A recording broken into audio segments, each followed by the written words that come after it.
اس کے بعد ایک سیلاب پھر آئے گا یاجوج اور ماجوج کا۔ تو یہ چونکہ پوری ایک سلسلہ ہے، ایک نسلیں ہیں اس کے اندر بہت سی، تو ان میں چونکہ تفسیری اعتبار سے بہت سی باتیں جو ہے مختلف آراء بھی سامنے آئیں گی، تو میں نے جو رائے میری ہے وہ آپ کے سامنے بیان کر دی ہے۔ اس وقت میں وہ یاجوج ماجوج تھے جو ان شمالی دروں سے آ کر حملے کرتے تھے۔ قالوا یا ذا القرنین ان یاجوج و ماجوج مفسدون فی الارض، وہ جو میں نے عرض کیا ہے کہ قیامت کے قریب بھی معاملہ ہوگا، یہ سورہ انبیاء کی آیات 97-98 ہیں۔ حتی اذا فتحت یاجوج و ماجوج وهم من کل حدب ینسلون واقترب الوعد الحق فاذا هی شاخصۃ ابصار الذین کفروا۔ اب زیادہ دور نہیں، ہم سورہ انبیاء بھی قریب ہی آ رہی ہے، انشاءاللہ وہاں اس کو ہم پڑھیں گے۔ تو دو جگہ قرآن مجید میں یاجوج اور ماجوج کا ذکر ہے، ایک یہ جو قریب قیامت میں ان کا جو ظہور ہونے والا ہے، ایک اس وقت کا معاملہ یہ چھوٹا سا تھا کہ جو ذوالقرنین کے سامنے آیا ہے۔ تو کیا ہم آپ کے لیے ایک سالانہ خراج طے کر دیں تاکہ آپ ہمارے لیے یہاں ایک سد تعمیر کر دیں، ایک بند باندھ دیں یہاں پر؟ قال ما مکنی فیہ ربی خیر۔ اب دیکھیے ان کا کردار، ان کا مجھے جو کچھ میرے رب نے دے رکھا ہے، دولت دے رکھی ہے، مال دے رکھا ہے، وہ بہت بہتر ہے اس سے کہ جو تم مجھے پیش کر رہے ہیں، مجھے خراج کی ضرورت نہیں ہے۔ ہاں تمہاری ایک ضرورت ہے، میں وہ پوری کر دیتا ہوں۔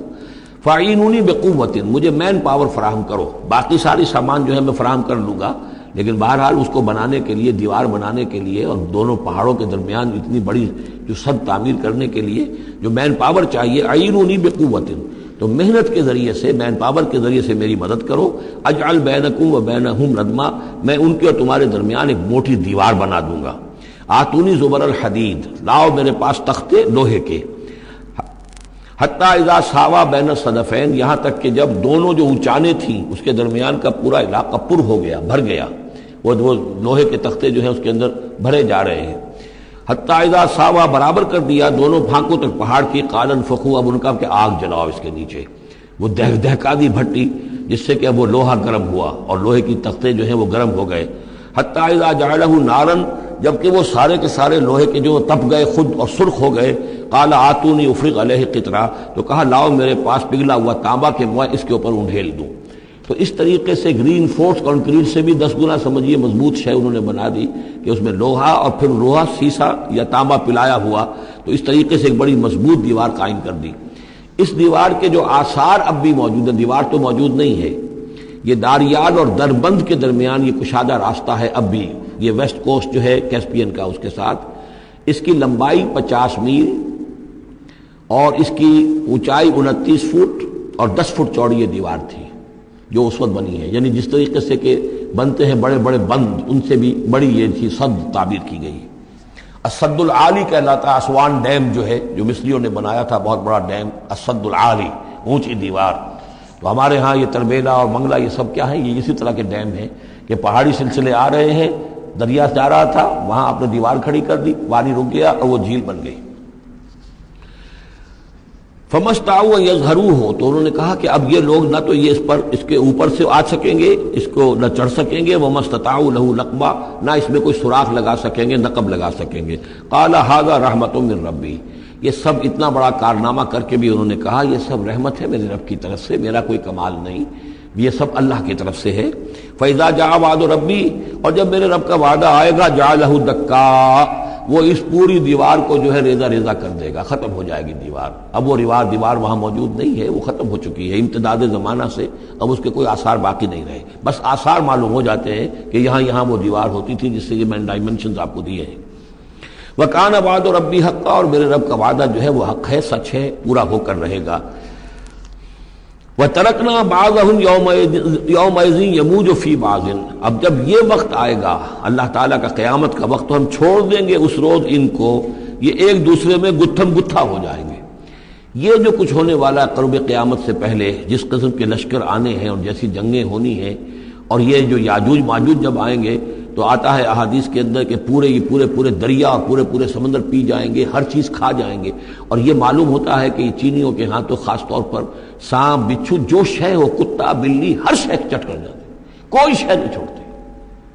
اور میں سمجھتا ہوں کہ شاید آدم خور بھی ہو یہ کہ کسی وقت میں جب ان کو ضرورت پڑے تو آدمی کو بھی کھا جائیں، جو کتے کو، بلی کو، سانپ کو، بچھو کو، ہر چیز کو کھا جاتے ہیں۔ تو ان لوگوں کا معاملہ جو ہے واقعتاً یہ جب ابھی تو ذرا رکے ہوئے ہیں، کنٹینڈ ہے ایک طرح سے، لیکن ایک وقت میں ان کا بند کھلے گا، اور چونکہ پھر یہ جو ہے تمام چاروں طرف ان کے پہاڑ ہیں، ہر پہاڑ کی اونچائی پر سے من کل حدب ینسلون نیچے اترتے ہوئے نظر آئیں گے. اور یہ نقشہ بعین ہی اسی طرح اخبارات میں آیا تھا جب 62 میں وار ہوئی ہے نیفا میں، جو ہندوستان کا مشرقی جو علاقہ تھا جہاں کے چین اور بھارت کی جنگ ہوئی ہے، تو اس کے الفاظ جو اخبارات میں آئے تھے waves after waves of Chinese soldiers were coming down the slopes, لہروں کی طرح موجوں کی طرح چلے آئے. ان کے تو اتنے آدمی ہیں، ان کا تو کہنا یہ ہے کہ تم سب کے سب ہلاک ہو جاؤ گے، ہمیں تم ہلاک نہیں کر سکتے، ہم تو چیونٹیوں کی طرح جو ہے بلوں کے اندر گھس جائیں گے. ایٹمک وارفیئر کے بعد تمہارا تہس نہس ہو جائے گا، ہمارا کچھ نہیں بگڑے گا، ہم پھر نکلیں گے اور پوری دنیا کو فتح کریں گے. وہ یہ کہتے ہیں. اور معلوم ہوتا ہے کہ واقعتاً آخری جو بھی اس دنیا کا اللہ تعالیٰ نے جو بھی ایک نظام سوچا ہوا ہے، اس میں جو قیامت سے پہلے کا سب سے بڑا واقعہ پھر یاجوج و ماجوج کا ظہور ہوگا. وہ لیکن یہ کہ اس کا یہ مطلب نہیں ہے کہ جو پہلے ہوا ہے وہ نہیں ہے. اس سے پہلے بھی یاجوج ماجوج اگر آج سے 2500 سال پہلے کا معاملہ بھی ہے تو آج سے چند سو سال پہلے کا بھی ہو سکتا تھا. یہ کسی یعنی ایک پورے یوں سمجھیے نسل کا نام ہے. وَتَرَكْنَا بَعْضَهُمْ يَوْمَئِذٍ يَمُوجُ فِي بَعْضٍ وَنُفِخَ فِي الصُّورِ، اور پھر سور میں پھونکا جائے گا. فَجَمَعْنَاهُمْ جَمْعًا، اور پھر ہم ان سب کو جمع کر لیں گے. وَعَرَضْنَا جَهَنَّمَ يَوْمَئِذٍ لِلْكَافِرِينَ عَرْضًا، اور اس روز ہم جہنم کو سامنے لے آئیں گے کافرین کے سامنے. یہ ہے تمہارا انجام، یہ ہے تمہارے لیے جو ہم نے تیار کیا ہے. الذین کانت اعینہم فی غطاء عن ذکری، وہ لوگ کہ جن کی نگاہیں ہمارے ذکر سے کوری ہو چکی تھیں، پردہ پڑا ہوا تھا ان پر، ہم یاد نہیں تھے، بس دنیا سامنے تھی. مسبب الاسباب کو بھول گئے تھے، اسباب پر سارا بھروسہ تھا. مادی اسباب و وسائل، مادی نعمتیں، مادی مال و اسباب، مادی چیزیں جو ہیں یہی کی چمک دمک، یہی کی رونقیں، یہی کی شان اور شوکت، اسی کے پیچھے پڑے ہوئے تھے. وَكَانُوا لَا يَسْتَطِيعُونَ سَمْعًا، اور وہ سماعت سے بھی بہرہ مند نہیں رہے تھے، اب سن بھی نہیں سکتے تھے، حیوانوں کا سا سننا سنتے تھے.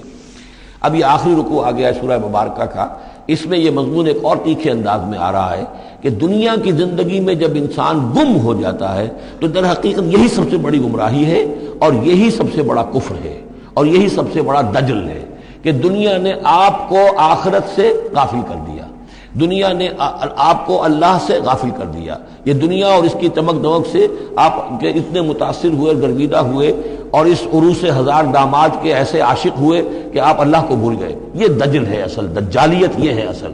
باقی ایک شخص دجال وہ ایک علیحدہ جگہ ہے اپنی جگہ پر جس کا فتنہ آنا ہے، اور اس کے ضمن میں بھی میں نے عرض کیا تھا کہ میری کچھ تحقیق ہے، لیکن میں ابھی اس کو روک رہا ہوں. مزید اس کی توثیق اگر مجھے ہو گئی تو پھر میں وہ باتیں بیان کروں گا، اس لیے کہ اس مسئلے میں علماء کے مابین کافی شدید اختلاف ہے.